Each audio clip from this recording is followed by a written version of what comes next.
The Unreturned Call.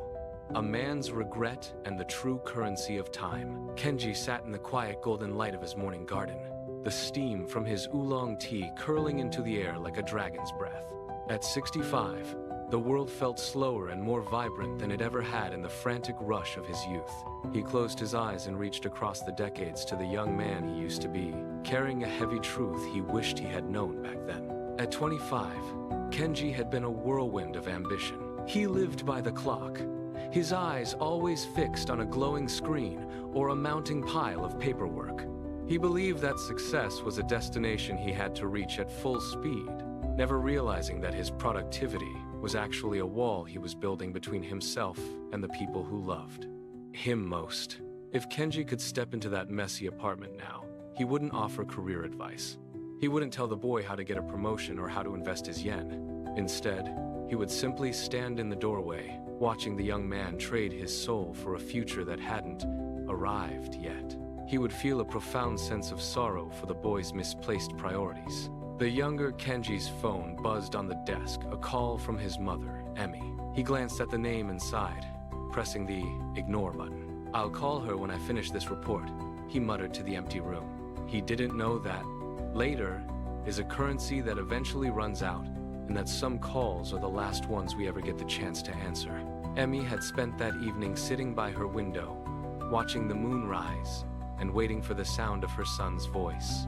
She didn't want money or grand gestures. She simply wanted to hear about his day. In his rush to be someone, Kenji had forgotten that to his mother, he was already the most important person in the world. This was the biggest regret of Kenji's life, the silence he chose over her voice. He had spent years climbing a ladder, only to realize it was leaning against the wrong wall. When Emmy passed away suddenly a week later, no amount of professional success could fill the void left by that one unreturned phone call. "Listen," the older Kenji would whisper to his younger self. "You can Google how to fix a car, how to code a program, or how to manage a team, but you cannot Google how to get back a lost minute with someone you love.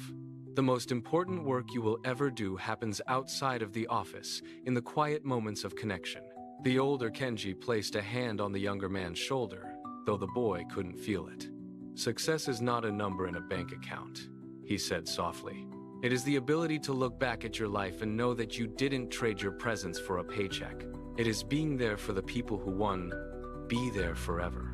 Older Kenji stood up from his porch, his joints giving a familiar, rhythmic pop. He didn't regret the gray in his hair.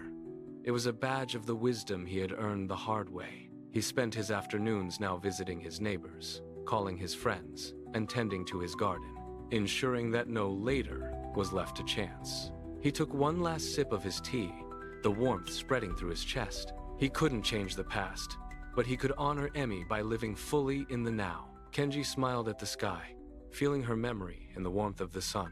He had finally learned that the most valuable thing he owned wasn't his career, it was his time.